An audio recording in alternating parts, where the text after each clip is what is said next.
Buenos días, hermanos. Bienvenidos.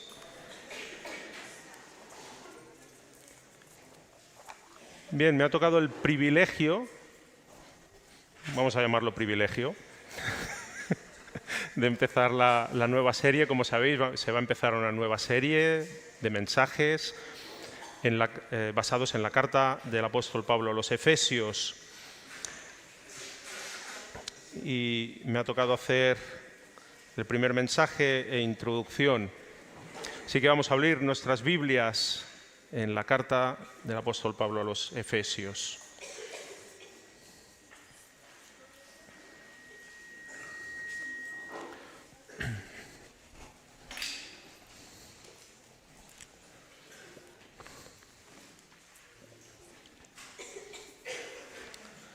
Vamos a leer los dos primeros versículos. Y aunque me toca hacer un poquito de introducción y vamos a hacer una vista general, vamos a hacer una vista de pájaro, que se dice, ¿no?, de toda la carta, pero después me centraré un poco en estos dos versículos.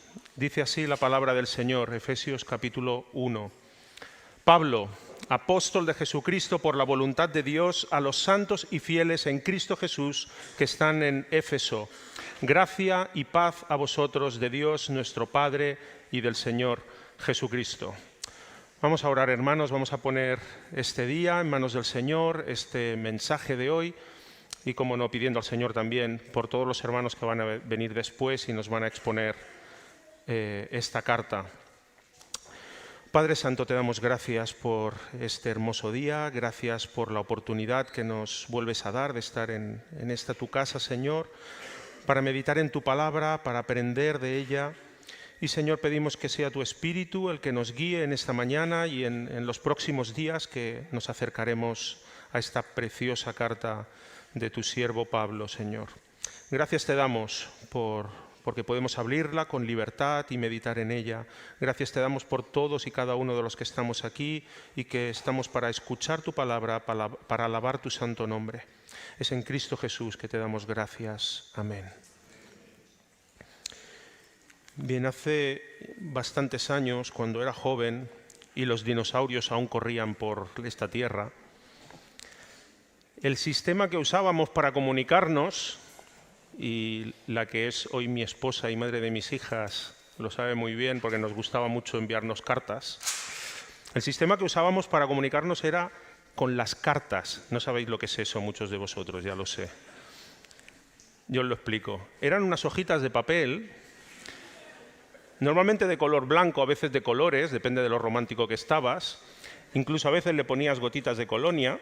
Yo creo que tengo alguna carta de mi mujer todavía que huele. Y entonces ahí grabábamos palabras escritas, las palabras se grababan con tinta y después las introducíamos en unos sobres, es como una bolsita de papel también, lo metíamos en un sobre y después lo depositábamos en unas urnas que eran como mágicas, que había por la calle de color amarillo, y mágicamente, misteriosamente, esas cartas llegaban a su destino. Eso sí, en el sobrecito había que poner el nombre y dirección de la persona a la que iba dirigida esa carta. Y en el reverso normalmente se ponía el nombre y dirección del remitente, de la persona que lo enviaba. Y las cartas normalmente iban firmadas al final de la hoja. Cuando tú escribías, llegabas al final y yo le ponía T'estimu, Jonathan. Y al final de todo, pues se firmaba. Pero en tiempos de Pablo las cartas no eran así. Era un poquito más antiguo todavía, y se enviaban en rollos. Por eso la presentación que hace Pablo en todas sus cartas está al principio de la carta. Él no firma al final diciendo con cariño Pablo, él lo hace al principio, porque cuando abrían el rollo, lo primero que se veía era ¿quién envía esa carta? Pablo. Vaya rollo para explicar eso, ¿no? Así se presenta el autor, pero por lo menos estáis despiertos. Bien. Pablo. Vamos a conocer un poquito acerca del autor. ¿Quién es Pablo? Antes su nombre era Saulo de Tarso, porque Saulo era su familia era de la tribu de Benjamín y en honor al rey Saúl le pusieron este nombre, Saúl o Saulo, que después sería conocido con su nombre en latín, Paolo o Pablo, como lo conocemos nosotros. Era hijo de judíos, fariseos, de cultura griega, pero ciudadanía romana. Pablo tuvo una sólida formación teológica, pero también en otras materias, y él hablaba griego, latín, hebreo y arameo. Era una mente prodigiosa, realmente. Fue alumno del gran rabino Gamaliel, reconocido fariseo de aquella época. Pablo fue un fariseo devoto y participó en las primeras persecuciones contra los cristianos después de la muerte, resurrección y ascensión del Señor Jesucristo. Pero durante uno de sus viajes, de sus incursiones, de su inquisición, podríamos llamar, él iba hacia Damasco poco después de la resurrección de Jesús, y Jesús resucitado se le aparece, y ese pasaje tan precioso, conocido, ¿verdad? Saulo, Saulo, ¿por qué me persigues?, le dijo Jesús. Y ahí Pablo se convirtió en un seguidor del Señor Jesucristo. Y Pablo se volvió de perseguidor al predicador más ferviente del Evangelio de Jesús. Pablo se dedicó no solamente al pueblo judío, sino que fue más allá. Sabemos que él fue un gran misionero. Él estuvo por Grecia, Asia Menor, Siria, y escribió cartas a las diferentes iglesias a las que primeramente había visitado o había fundado. Pablo se presenta, como es habitual, en el inicio de esta carta, exponiendo la autoridad, y esto es muy importante, la autoridad con la que va a enseñar. Y él se presenta: Pablo, apóstol de Jesucristo por la voluntad de Dios. Es muy importante tener claro que es este concepto para poder aceptar la doctrina, la enseñanza que Pablo nos va a exponer durante toda la carta. La autoridad apostólica de Pablo es vital para recibir estas enseñanzas. Hoy en día hay predicadores y pastores que se presentan, no sé si lo habéis oído alguna vez, a mí me han intentado presentar alguna cosa similar, predicadores y pastores que se presentan como apóstoles hoy en día, y lo hacen argumentando que la palabra apóstol significa enviado. Y ellos dicen que, como son enviados del Señor, son apóstoles. Iglesia, no podemos aceptar tal cosa. No podemos. Esto no es un juego etimológico o lingüístico. No. Es como si yo me presento hoy aquí y digo que soy un ángel. Y mi mujer dirá: sí, hombre. Claro, porque ángel significa mensajero. Y yo, como traigo un mensaje, soy un ángel. Esto no es un juego. No, no podemos jugar a esto. Aceptar que alguien hoy en día sea identificado como apóstol abre una puerta a que se le conceda una autoridad que no le pertenece, que no tiene. No podemos trivializar con el concepto de la autoridad apostólica. Los escritos de los apóstoles presentan en la Biblia que tenemos toda la doctrina necesaria para conocer el plan de Dios de la salvación y el propósito de Dios para su iglesia. Y fuera de este mensaje ya no hay. Ya no hay otra doctrina, no hay otro mensaje. Y en ese sentido, la carta a los Efesios, seguramente, como muchos comentaristas han dicho, es el manual de doctrina más completo que hay en el Nuevo Testamento. Toda la enseñanza que encontramos en las cartas apostólicas fueron dadas por Jesús y por el Espíritu de Cristo, por el Espíritu Santo. Y tal como escribe Pablo en esta misma carta, y se irá viendo en el capítulo 2, versículo 20, esa doctrina, esa enseñanza es la base y fundamento de la Iglesia. Por lo tanto, que nadie se presente como apóstol hoy en día, por favor. No lo aceptéis, no lo debemos aceptar. Eso abre la puerta a que puedan introducir nuevas enseñanzas, nuevas doctrinas. Y eso no es así, esto ya está todo puesto. Incluso Pablo nos advierte y nos dice en Gálatas capítulo 1, versículo 8, «Mas si aún nosotros o un ángel del cielo os anunciare otro evangelio diferente del que os hemos anunciado, sea anatema, sea apartado». No debemos aceptarlo. Cualquier maestro, cualquier pastor, cualquier evangelista que viene después del tiempo apostólico, que tenemos ya escrito, tiene la misión de ir edificando, tiene la misión de ir construyendo sobre los fundamentos que ya fueron puestos. La cimentación de un edificio no se puede poner cuando estás en la quinta planta, ¿verdad? Ni siquiera los reformadores como Lutero o Calvino o grandes predicadores como Jonathan Edwards o Spurgeon, ni ellos tienen esa autoridad. Veamos, ¿qué es un apóstol según la Biblia? Nadie puede presentarse como apóstol porque bíblicamente tiene unas características determinadas. Como decía antes, no es un juego etimológico, no se trata de ser un enviado y ya está, como soy enviado del Señor soy un apóstol, no. Tiene unas características especiales, las cuales encontramos en el libro de Hechos, si me queréis acompañar, Hechos capítulo 1, versículo 21. Hechos 1, 21.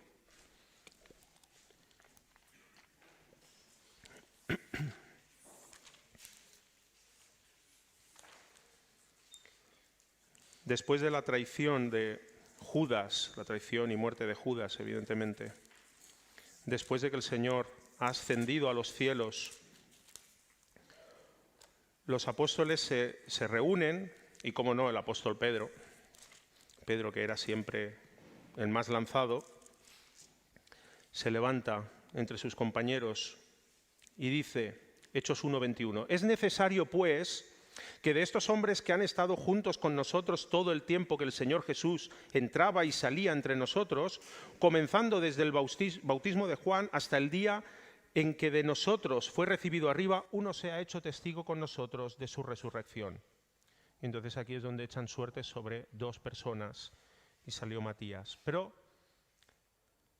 Pedro enumera correctamente dos de las características que debía tener un candidato, un apóstol. Haber estado con Jesús 3 años, cuando él entraba, salía, les enseñaba, les guiaba, y ser testigo de la resurrección del Señor Jesucristo.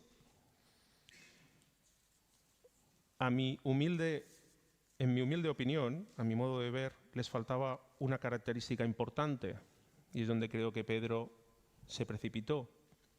Y el Señor tenía otros planes, y su plan se llamaba Pablo, Saulo de Tarso. La tercera característica es que aquel que llamaba, que hacía el comisionado a la persona, al apóstol, era Jesús mismo. Y fue Jesús mismo quien llamó a Pablo en el camino a Damasco. Pablo fue llamado por Jesús. En varias ocasiones Pablo tuvo que defender su condición de apóstol, su apostolado. Lo defendió con contundencia, con argumentos, como encontramos en la carta a los Gálatas, cuando les explica cómo recibió el llamado por parte de Jesús, cómo estuvo 3 años en Arabia recibiendo instrucción y enseñanza del Espíritu de Cristo. Pero él sabe también y es consciente de que fue llamado fuera de tiempo. Por eso él se describe a sí mismo en la carta a los Corintios como un abortivo, no porque fuera feo, sino porque fue llamado fuera de tiempo. Aborto significa eso, fuera de tiempo. Y él sabía que él era el menor de todos los apóstoles porque había sido perseguidor de la Iglesia de Cristo. Bueno, ahora conocemos un poquito más del autor, Pablo, Saulo de Tarso. Y él se dirige en esta carta que vamos a empezar a estudiar. Esto es la introducción, no os asustéis. Él se dirige a la iglesia en Éfeso. Los receptores de la carta en primera instancia es la iglesia de Éfeso.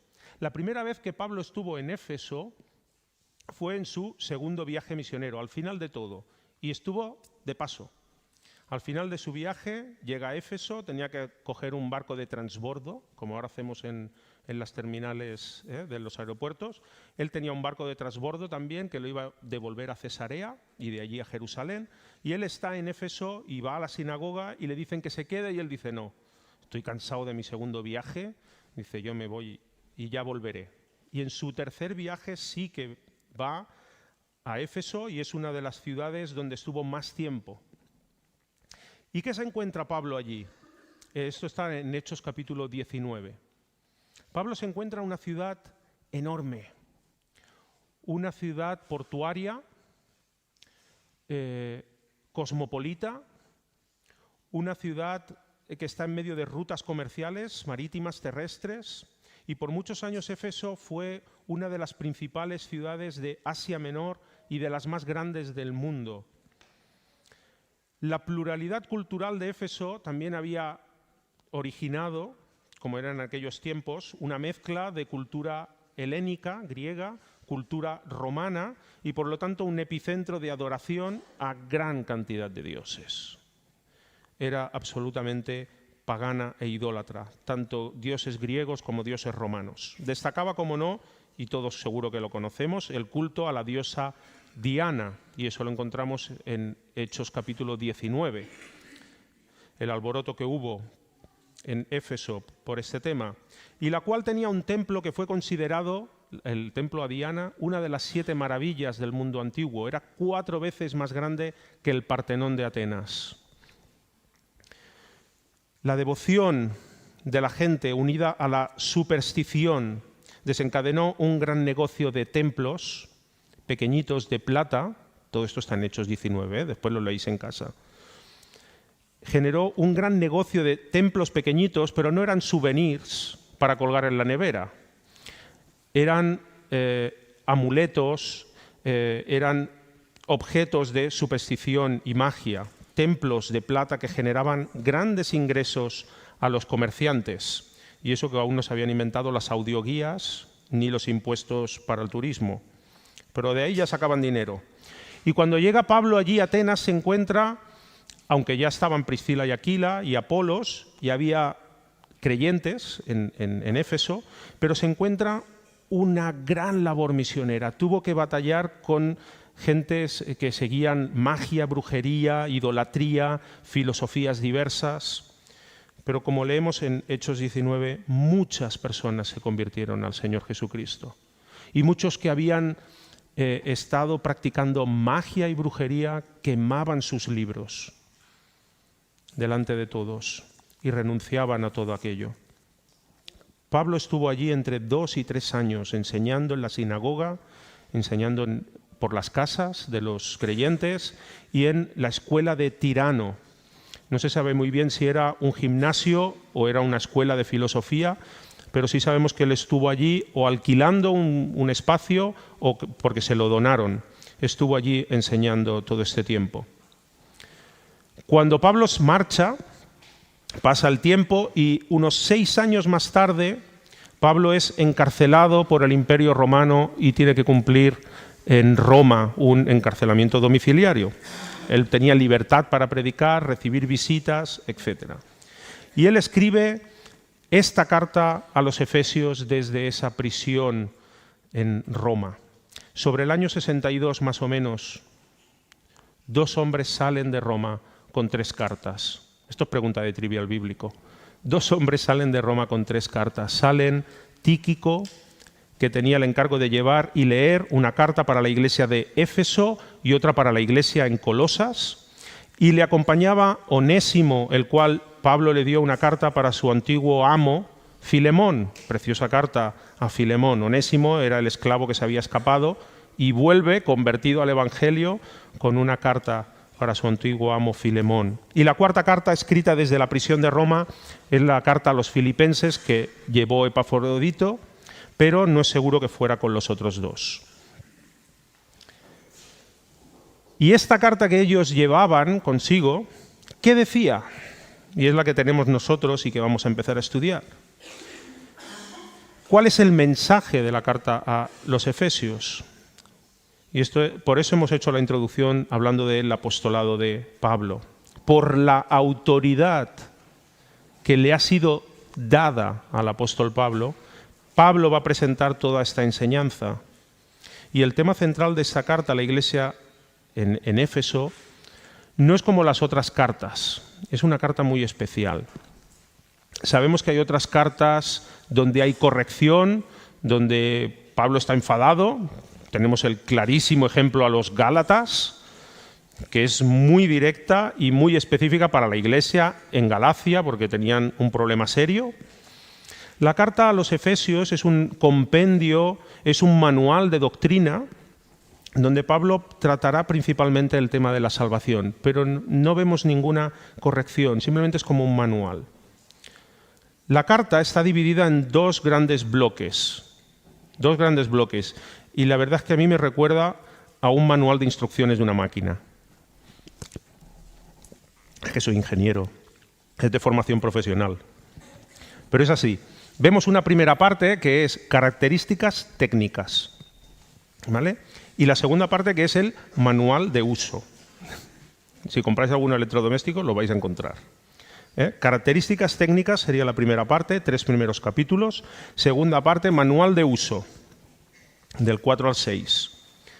En la primera parte se nos detalla cómo está construida esta máquina. La gran obra de Dios. De qué parte se compone, cómo se ha fabricado, toda una serie de características.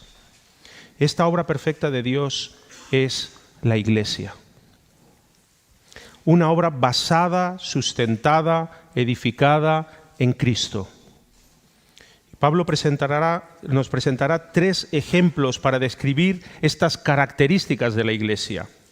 Nos dice en el capítulo 1 y nos presenta a la Iglesia como un cuerpo, donde Cristo es la cabeza. En el capítulo 2 veremos que la Iglesia es un edificio, donde Cristo es la base. Y finalmente en el capítulo 3 veremos que la Iglesia es un misterio, donde Cristo es la culminación, el desenlace, la revelación de ese misterio. Pero vamos a desgranar un poquito más esta primera parte.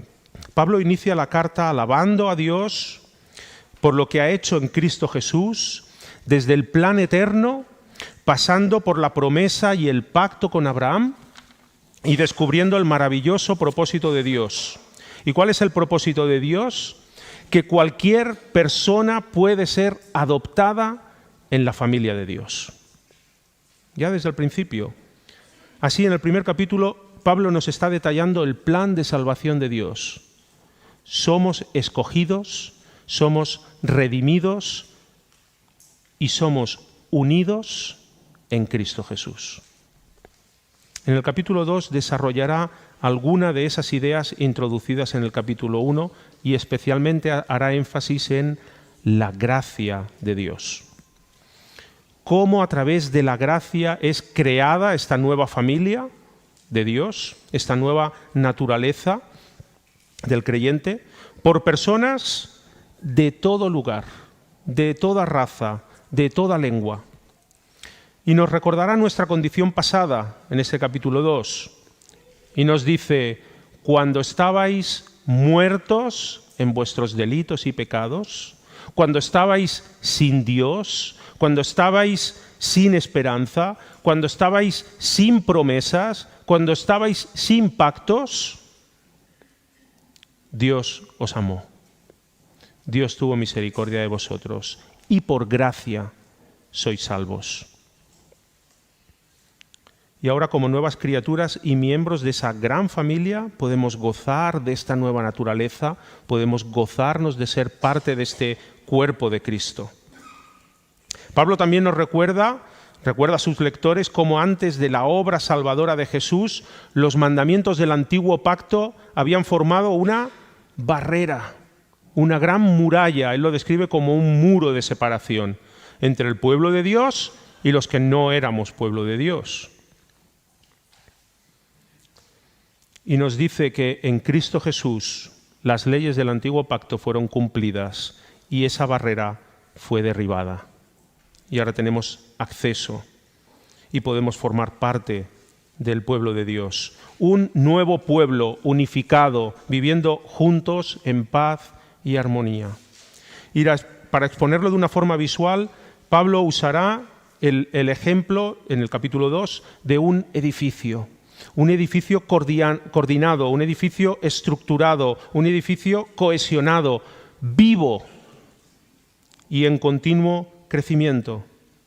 Y en el capítulo 3 Pablo desarrollará esta gran noticia del misterio que había sido antes oculto, que todos pueden acceder a la gran familia de Dios, que los gentiles que antes habían sido apartados porque había un muro que era la ley, los gentiles también pueden acceder a formar parte del pueblo de Dios, ese nuevo pueblo que el Señor está haciendo.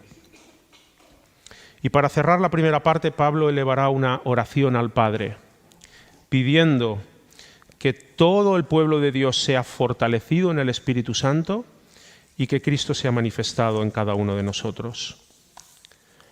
En la segunda parte veremos, en los capítulos del 4 al 6, lo que llamaremos el manual de uso. Pablo desarrollará cómo el Evangelio que ha presentado, cómo toda la obra de Dios debe afectar a los miembros de ese nuevo pueblo.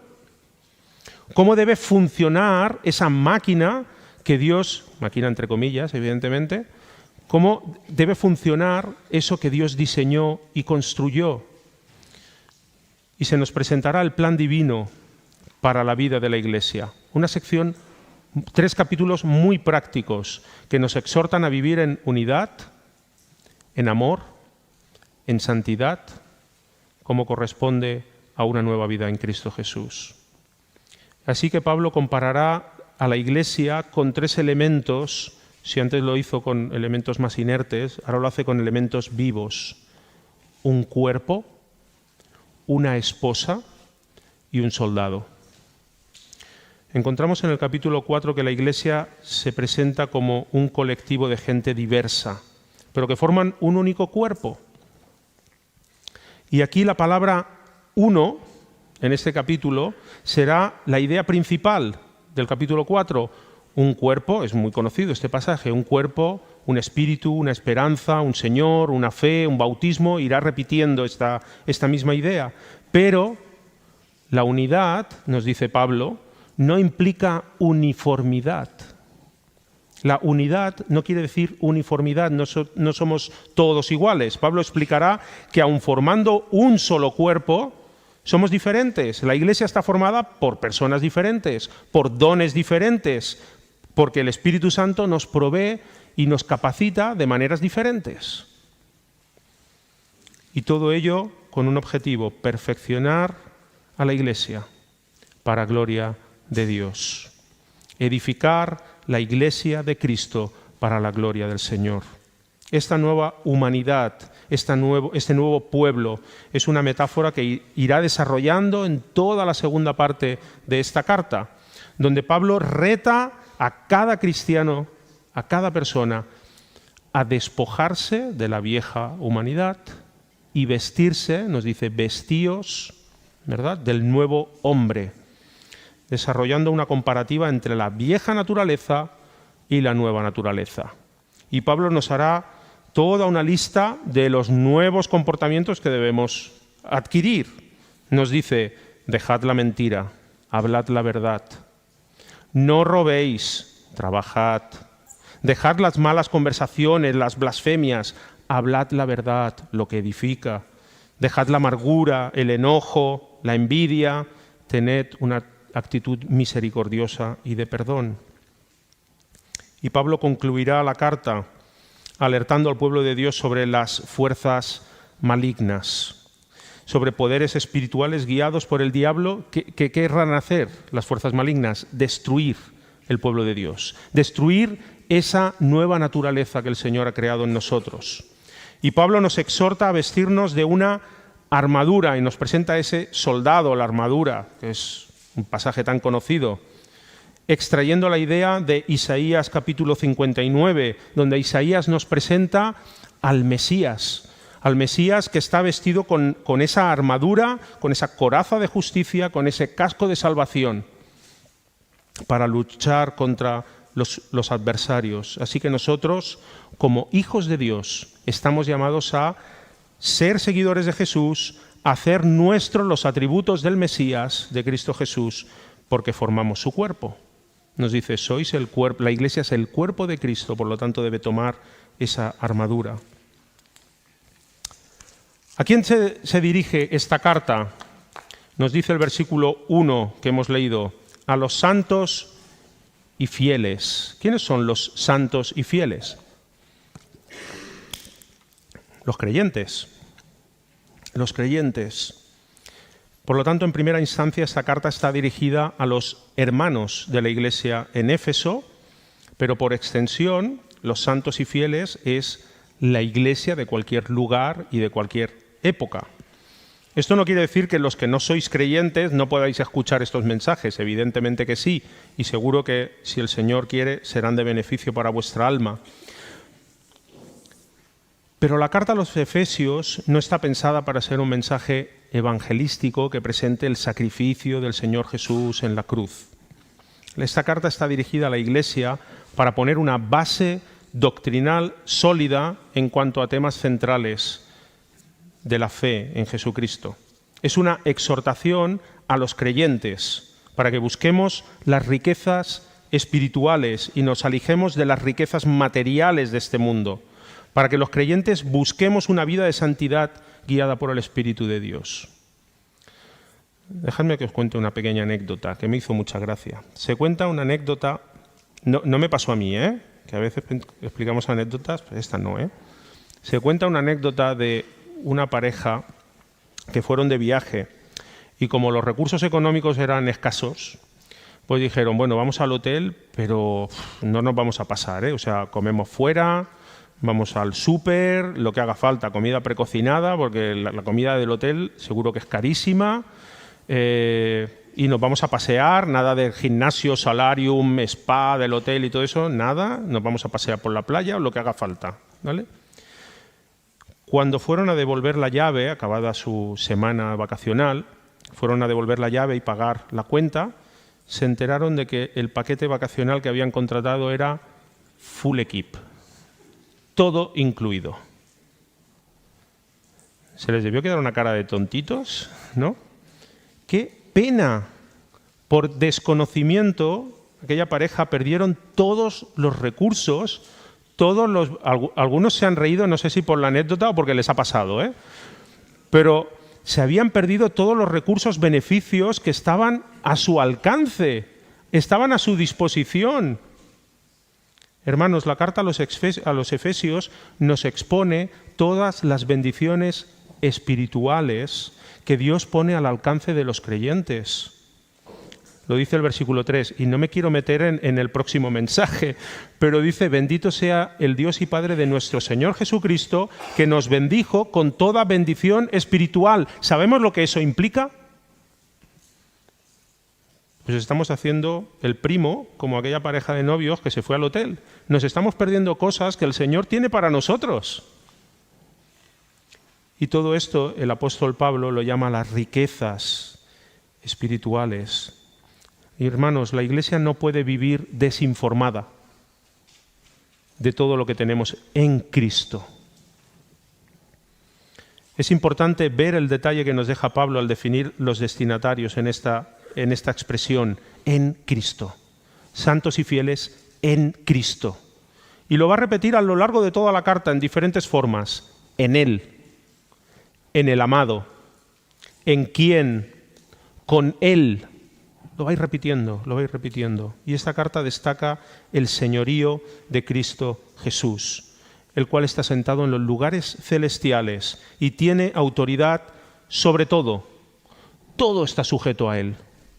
Y Pablo nos recuerda que nuestra santidad y fidelidad también están en Cristo. Y esto es importante. Ser santo no significa ser muy bueno y tener una aureola alrededor de la cabeza, como se representa en los cuadros o en las estatuas.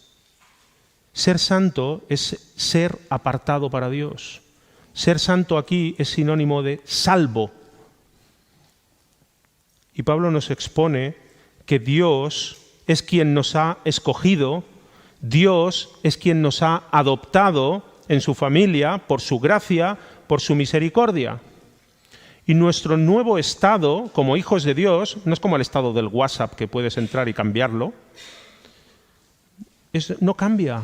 Nuestro estado es adoptados en la familia de Dios. Yo soy un hijo o una hija de Dios y eso no va a cambiar. Como explica el pastor Tony Evans, si tú eres la carta, Cristo es el sobre. Y la carta no se va a perder, porque a la carta, para que le pase algo, le tiene que pasar al sobre. Y el sobre es Cristo. Tú estás en Cristo. Tú eres salvo y fiel en Cristo. ¿Qué te va a pasar? Nada. ¿Cómo vas a perder la salvación? Si no está en ti, la salvación está en Cristo. Por eso tenemos seguridad y confirmación de salvación. Cristo es la garantía de nuestra salvación y de todas las promesas que Él ha hecho. Estamos llamados a vivir en santidad y Efesios es una exhortación también a vivir en santidad, pero ya somos santos en Él.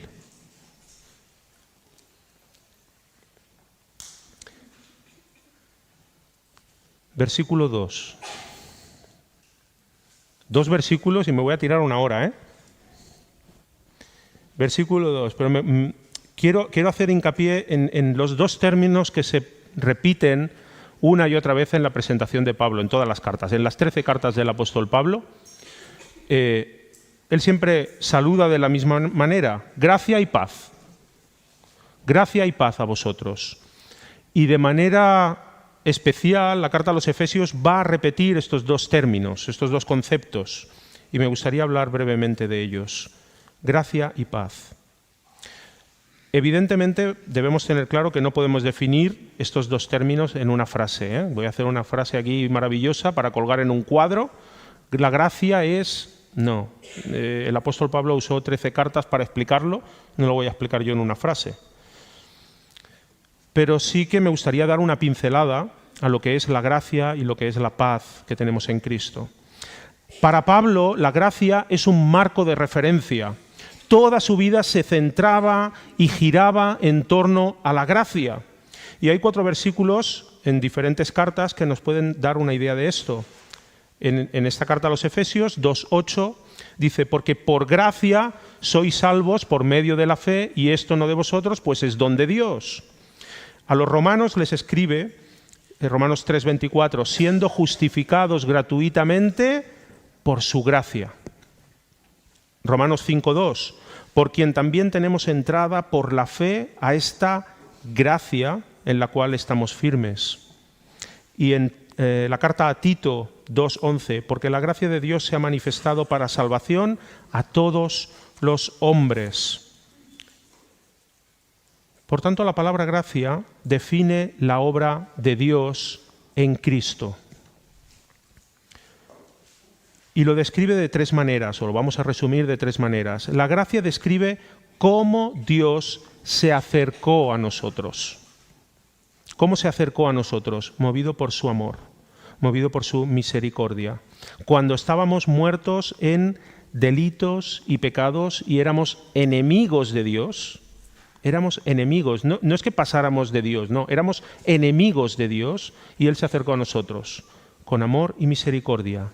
Esa es su gracia manifestada. La gracia también describe las bendiciones que recibimos por medio de esa salvación, por medio de esa nueva vida en Cristo Jesús. Por medio del Espíritu Santo recibimos dones. Por medio del Espíritu Santo somos capacitados. ¿Para qué? Para edificación de la Iglesia, para bendición de la Iglesia y para la gloria de Dios. Y en tercer lugar, la gracia describe que es gratis, el carácter gratuito de la salvación. Ya lo hemos leído en Romanos 3:24, siendo justificados gratuitamente por su gracia. Es decir, que nosotros ni merecemos ni podemos ganar la salvación. Ni la merecemos ni la podemos ganar. Tampoco es una inversión que haga Dios. Dice, bueno, yo ahora te salvo y ya me lo irás pagando. No, nosotros no podemos pagarle a plazos la salvación. Es un regalo. Es un regalo por 2 razones. Primero, porque surge del puro afecto de su voluntad, de su amor, de su misericordia. Y segundo, porque no hay manera de compensarlo, no hay manera de pagarlo. Es gratis. Esa es la gracia de Dios que Pablo irá desarrollando en esta carta. Y la paz. La paz a la que Pablo hace referencia es mucho más profundo que la ausencia de guerra. evidentemente. La palabra griega que usa Pablo es eirene, pero lo hace como traducción del término hebreo, que seguro que todos conocemos, que es shalom. La traducción básica para shalom en la tradición judía sería completo, entero. Y esta palabra originalmente definía cuando una cosa estaba completa o restaurada. Podías levantar una pared, un muro, y si ese muro estaba perfecto, no había grietas, no había huecos, eso es shalom. Está perfecto, está completo. También se usaba en la restauración de una relación. Si dos personas se habían discutido y después, bueno, vamos a hacer las paces y nos arreglamos, hasta que no está perfectamente restituido, o dos pueblos que se habían enemistado, no es que dejaran de luchar, sino que volvieran a tener armonía entre ellos, a volver a comerciar juntos, que haya buena relación, entonces sí que están en shalom. Por eso Isaías, capítulo 9, versículo 6, nos presenta al Mesías como el príncipe de paz, el príncipe de shalom, aquel que traería la restauración definitiva, perpetua, perfecta con nuestro Dios. Una restauración sin fisuras, una restauración completa y eterna. Y Jesús mismo lo dijo: la paz os dejo, mi paz os doy, pero no la doy como el mundo la da. La paz que el Señor traía para nosotros era diferente. Cristo vino a restaurar la relación entre la humanidad y Dios, una relación, una armonía que se había destruido por culpa del pecado. Y este es el mensaje que presenta el Evangelio, y este es el mensaje que presenta Pablo en esta misma carta a los Efesios. Efesios 2, 17 dice: y vino y anunció, Cristo resucitado, vino y anunció las buenas nuevas de paz a vosotros que estabais lejos, los gentiles, y a los que estaban cerca, los judíos. Las buenas nuevas de paz. Cristo había completado su sacrificio. Cristo había completado la restauración de la relación con Dios. Esas son las buenas nuevas. Ese es el Evangelio. Nosotros, como hijos de Dios, estamos llamados a mantener esa paz. Y Pablo nos exhorta en esta carta a ser humildes, mansos, pacientes, amorosos, para guardar la unidad del Espíritu en el vínculo de la paz. Que el Señor nos capacite para vivir en su voluntad, que nos capacite para ser usados, para que nosotros también usemos las riquezas de su gracia, que sepamos usar todas las bendiciones espirituales para crecimiento, fortalecimiento y edifiquemos juntos la Iglesia del Señor. Que el Señor os bendiga. Amén.